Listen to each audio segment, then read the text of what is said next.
एक बार एक बूढ़ी माँ को उसके बेटे ने एक वृद्धाश्रम में ले जाकर छोड़ा। इस माँ का ये वही इकलौता बेटा था जिसके लिए इस माँ ने जीवन भर संघर्ष किया। इस बेटे के लिए वो सब कुछ किया जो एक माँ को करना चाहिए।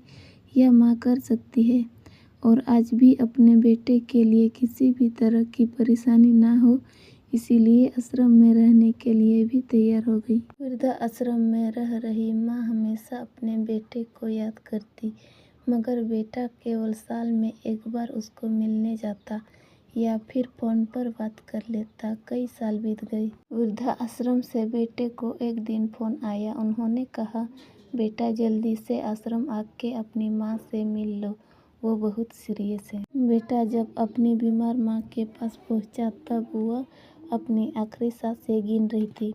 बेटे ने अपनी माँ से उसकी आखिरी इच्छा पूछते हुए कहा, माँ मैं तुम्हारे लिए क्या कर सकता हूँ बताओ। माँ ने कहा, बेटा इस आश्रम में गर्मी और मच्छर बहुत ज़्यादा है, यहाँ पर कुछ पंखे लगवा देना।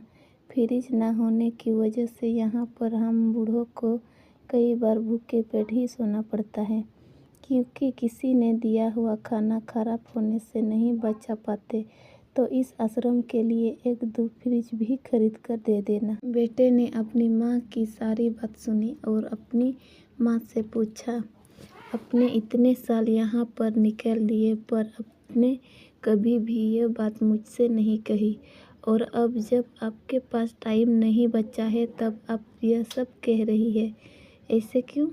माँ ने बेटा को जवाब देते हुए कहा, बेटा मैंने गर्मी, भूख और पीड़ा सहन कर ली, लेकिन मुझे पता है जब तेरे बच्चे तुझे यहाँ पर छोड़कर जाएंगे तब तू यह सब सहन नहीं कर पाएगा।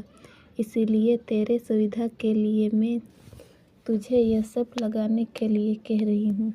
दोस्तों, माँ के ये आखिरी लाइन किसी भी बेटा या बेटी की आंखें खोलने के लिए सक्षम है। इतिहास हमेशा अपने आप को दोहराता है। अगर आप चाहते हैं कि आपके साथ अच्छा व्यवहार हो तो आपको भी दूसरे के साथ वैसे ही व्यवहार करना पड़ेगा।